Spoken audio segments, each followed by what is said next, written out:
Boom, lovely to meet you, Jammz. You too. Nice to meet you as well, Jammz. So we're going to ask you a couple of questions, Jammz, about your music career and what made you want to start doing music and stuff like that. My name's Cracks, it's nice to meet you. It's nice to meet you too. So Jammz, tell me a little bit more about your upbringing and your earliest memories of experience or engaging with music. What was your first kind of experience? My first memories.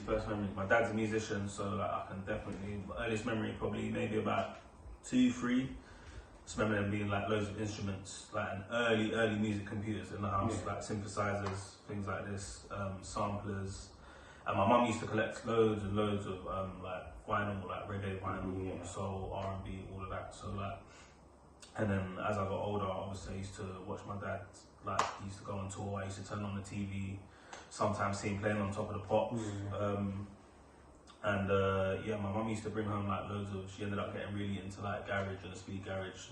So she used to bring home loads of like different tape packs, CDs, all that kind of stuff. And then my family just, you know, like it's like family parties, loads of music, sound system culture. So yeah, that's my earliest memories, man. You mentioned about your music that you do and how you're inspired by your parents and stuff like you listen to different types of music. Do you think that's impacted on your music, the music that you make today and currently? Do you think that kind of has an impact on your music? Definitely. I think that gave me my base for like my musical taste. You know what I mean? Especially like me identifying more with my Jamaican side of my family. And just like absorbing all the culture and the music that like my parents and my cousins would bring back when they used to come back from Jamaica and stuff. And then from there, obviously, as you get older, you start to explore, you start to identify new things that you like. But that gave me like a base to kind of like, this is what I like, and these are the kind of sounds that I'm into. Okay. So I grew up in the Hackney area, Do you think it's inspired you or impacted you in any sort of way growing up in Hackney? And Definitely. In terms of like the people I grew up with, that I grew up around, obviously you make friends in the local area, you see things, you experience things together, and then like as you get older, you become more aware of what's going on in the area, not just like on the road, but as in like politically, socially as well, like the gentrification that takes place. So that's a big part of my music as well. It built a lot of confidence for me. Like when I kept going and I kept like realizing that every week I'm getting better. Okay, like let me try this lyric is sick, that lyric don't work. So it was more like an experimental space that kind of just allowed me to develop my craft. But I think for me, that was one of the most funnest like experiences.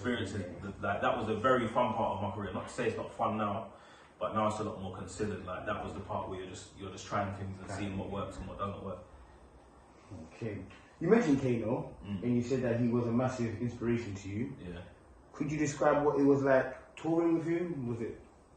It was sick. It was like, so I used to listen to this guy on the radio, and like listening to, because he was only 16 when he wrote the first song I heard him perform on the radio was Boys Love Girls. I think he wrote that when he was 16 or some mad young age like that. And then it was like, okay, this is like going from seeing the artist up afar to at the point in my career when I'm able to observe what he's doing in person and just seeing. Because at that time I was really trying to get my stage show to be like at a certain level. Watching how he did it was sick. Like so, I'll go to the show early.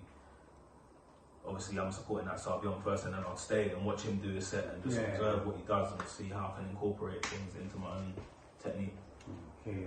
And Jammz, you got any last words you'd like to say? Because we're near the end of the interview. So, for the young, inspiring artists, like what kind of advice would you give them growing up? Because there's a lot of artists that are young that are inspired to make music as well, and sometimes they find it a bit hard because of social media. Sometimes feeling like their music's not appreciated, don't know where to put their music. So, what one advice would you give a young female or male artist coming up in the game? Just put things out, man. Just create work and put it into the world. Don't try not to think about who's gonna like it and who's not gonna like it. Someone's always not gonna like it. For every one person that doesn't like it, there'll be a person that likes it. Do you know what I mean? So just keep putting things out into the world, and things will happen. It's just like trial and error. Just keep going. Don't give up.